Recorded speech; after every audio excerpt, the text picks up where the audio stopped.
Hi, I just wanted to talk to you today about some productivity tools using some of the Windows things. At this point in time, I just want to talk about File Explorer.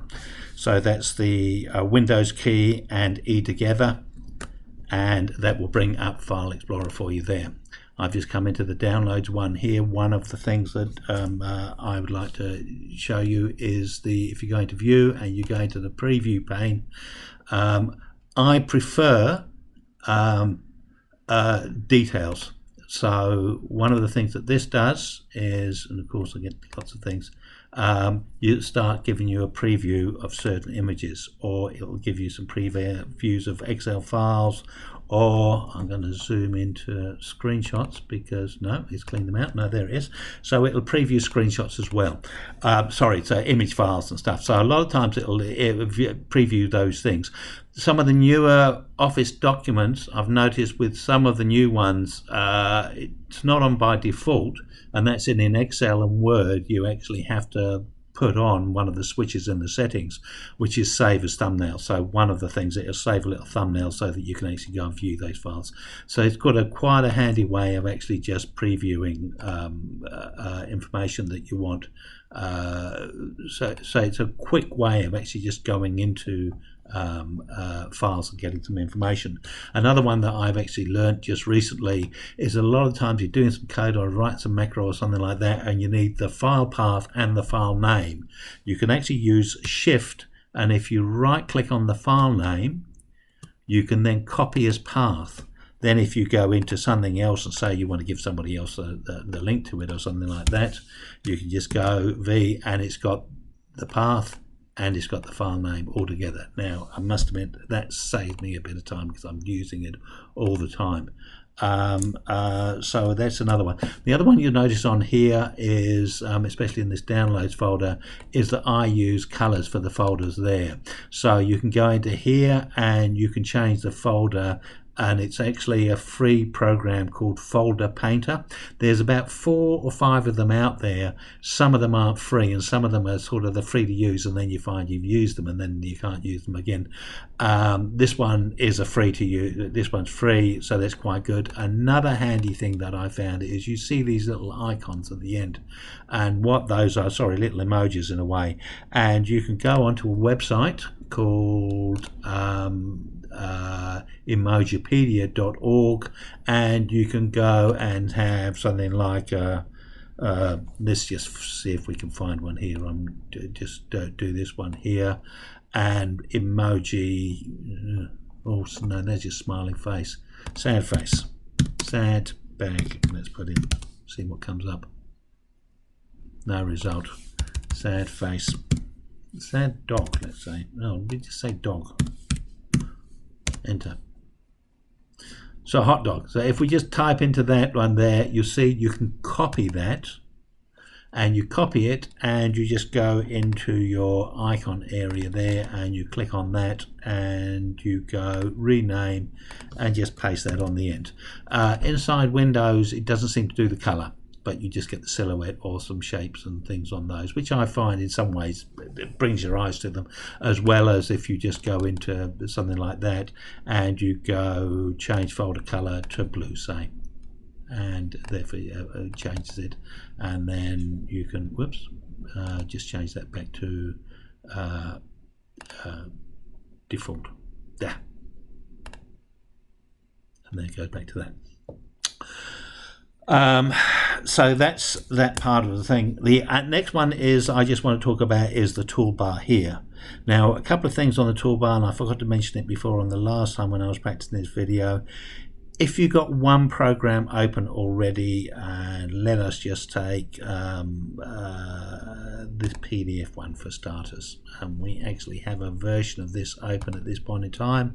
So we have one, but we want another one open.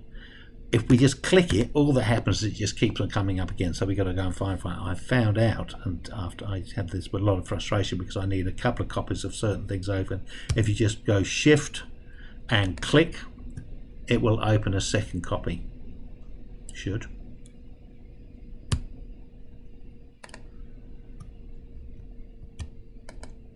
Something's happening. it was working on some other things before, so then it's just going to make me look a bit foolish now, isn't it? I wonder if I can do it from there. Shift and click, and it's opened a second version of that, so I don't know why it wasn't working in the PDF one there at this point in time. Something's still whirling around there. So that's another thing that I want to talk about. You'll also see on my taskbar that I've got small icons. If you go into the taskbar settings, if you can have, there we go, turn me again, take small taskbar off, you find that you start chewing up an awful lot of space. So I drive most of my computer from my taskbars. I found that's a handy thing to do. Also, depending on the order of what this is icon number 1, 2, 3, 4, 5, so from left to right, not whatever these other things are here. If you go Windows 1, it will activate that. Windows 2 will activate the next program 1. Windows 3 activate the next. Windows 4 activate the next.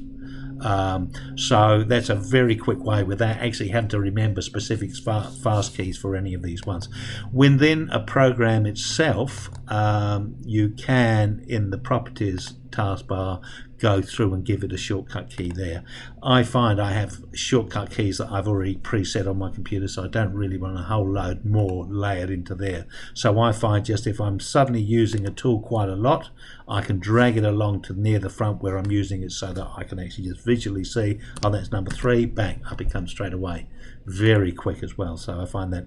Another thing actually that's sometimes used, especially if you're doing macros or something like that, if you right click on that and go to properties, you can run maximized, minimized or normal window. Now normal window, if I just put apply on that one and I just go, I don't know if it's going to do it that way, no, because it's already there and it's already up. But if I go and do a shift and do a click on that, no, that's still, I think because it's already maximized, it won't do it. But you can actually dictate. So if I close down everything else, which I don't really want to do with that particular program, I'll close that program down and I'll go into there and I will right click on there and I'll go into properties and I will have that as normalize or even minimize. You don't actually want to see it. But if you're doing macros, sometimes you do need to do that. I'm just going to check that again. Right click on that and going to properties, it is normal. Sometimes, so if I now click on that, that's come up as macro. Jesus, I don't know what happened there. Anyway, a lot of the times I wanted to make sure the thing was coming up as maximized. So that was one which it was supposed to do. So it's worth checking it out anyway. The other thing which you can do with taskbars is toolbars and new toolbar, and say you wanted your download folder down at your toolbar so that you quickly get to that very quickly without actually having to go and open Explorer or something like that, that you just want to go and find a file. They're all big files, so let's just see what Orange HTML comes up with. So that's something coming up there, so you can take it from there straight away. So macros are ones that I'm using all at the moment, and I'm putting a lot of my different macros into different subdirectories, so I'm testing some of them out. So you can come through there and just your toolbars there, and we can just turn that one there off as well. So those are quick taskbar actions. One thing to do with those, if we go Windows D and we just tip on that one there, this one here is another toolbar one that you can actually use. It's called Rocket Dock, and it's got a whole lot of tools within it so that you can have the position, so you can have it top, left, right, bottom and all of those. You can have layering, you can fade it in and fade it out, you can have different backgrounds, you can have its behavior, that when you come to these, you want them to bounce and do all sorts of things. You want an auto hide on some of the things. Do you want it to sit on top, or do you want it to be normal, where if you've got a program in front, say Firefox, it completely covers it up so it's not there, but it could come to the front. You can actually move its location along on the taskbar depending on what you want. It's got a nice little clock here that I find quite good. So that works in very well with the basic Windows tools that I've been talking about there. So those are just ones that I wanted to mention in this video. I hope it's been of interest to you, and I hope if they do make you more productive that you have more time to go and enjoy the rest of your life.